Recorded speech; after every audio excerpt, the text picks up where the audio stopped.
How to fix login error in Acorn TV application. First, if you're having any kinds of problem on the application, make sure that the device is connected to a secure network. Swipe down on your control center and tap on your Wi-Fi icon to turn it on and to connect to a secure network. By doing so, you shouldn't be facing any network issues while logging in. However, if there's any other kinds of issues while logging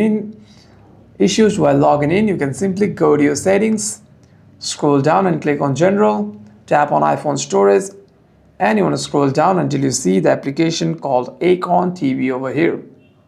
Click on Show All.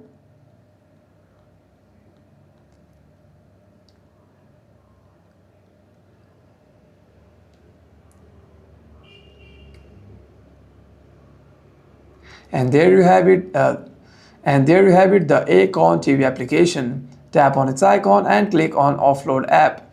Click on Offload App again and reinstall the application. And what this does is it deletes the application whilst keeping its documents and data. And the next time you open the app, you shouldn't be facing any problems regarding your login. However, if something comes up, you can simply restart your device once and open the app again.